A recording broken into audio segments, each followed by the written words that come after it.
Bonjour, je suis Franck Renaudot, directeur de l'agence Accélération Digitale chez Atos à Aix-en-Provence. L'objectif de cette série de vidéos est de démystifier ce qu'est la transformation digitale et ce à quoi sont confrontés les chefs d'entreprise aujourd'hui. Et pour comprendre à quel point nous sommes dans une révolution industrielle, commençons tout d'abord par une page de publicité d'un secteur que nous côtoyons tous en tant que clients, celui de la grande distribution. Alors que Intermarché communique depuis des années sur le prix et sur la qualité de ses produits, changement de stratégie de communication complète en 2017 avec sa publicité de 3 minutes diffusée le 11 mars 2017 juste avant The Voice sur TF1. L'histoire d'un jeune homme un peu gauche, habitué à la malbouffe et qui tombe amoureux d'une jolie caissière habituée aux produits frais sur un fond de musique de Marcel Mouloudji qui célèbre l'amour.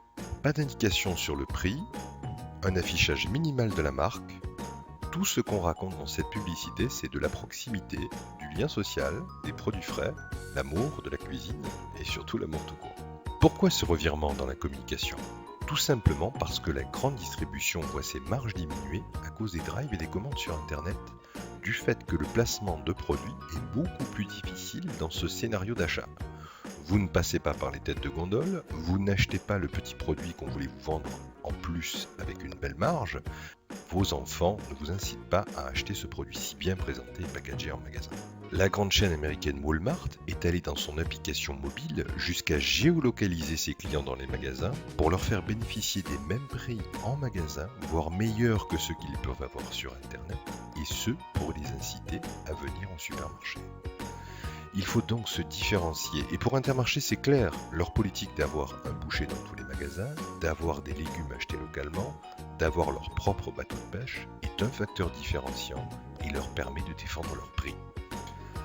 Alors venez plutôt faire vos courses chez Intermarché et peut-être même vous trouverez l'amour avec un grand A, du moins c'est le message de cette jolie publicité. C'est loin d'être le premier acteur du marché à se recentrer sur ses valeurs fortes et à être mis en danger par la transformation digitale. Vous vous souvenez peut-être de Encyclopédie Britannica. Publiée en 1768 pour la première fois, elle a représenté la référence définitive en matière de savoir pendant des siècles, avant la montée d'Internet. Ceux d'entre nous d'un certain âge se souviennent d'avoir feuilleté des encyclopédies en cuir, reliées, qui sentaient bon le livre dans la bibliothèque de leur école par exemple. Dans le début des débats autour de Wikipédia, cette vaste et communautaire librement accessible encyclopédie de l'Internet était toujours comparée à la Britannica, l'équivalent traditionnel que ce Wikipédia challengeait. Lorsqu'après 244 ans d'édition, l'Encyclopédie Britannica Inc. annonce qu'elle a imprimé sa dernière édition, le message semble clair. Encore une entreprise traditionnelle née avant Internet qui a été victime de disruption, effacée par l'inévitable digitalisation.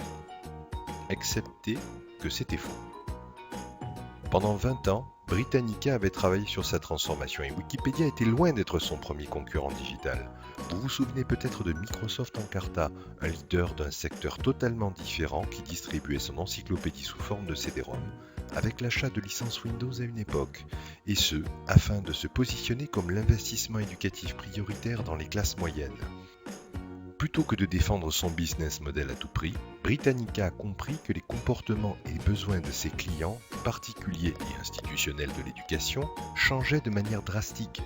Britannica a alors expérimenté avec des médias variés, des canaux de vente différents, des points de vente différents, mais en se concentrant sur son cœur de métier, à savoir du contenu éditorial de qualité et du service à l'éducation.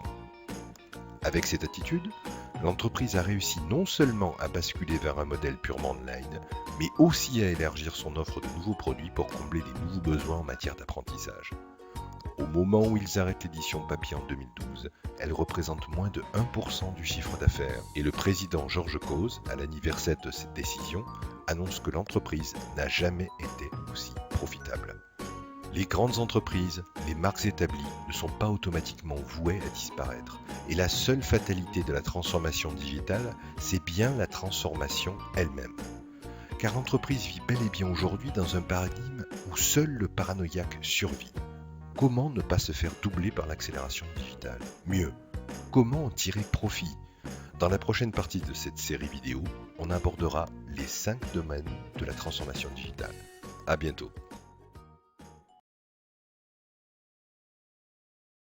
Created using Powtoon.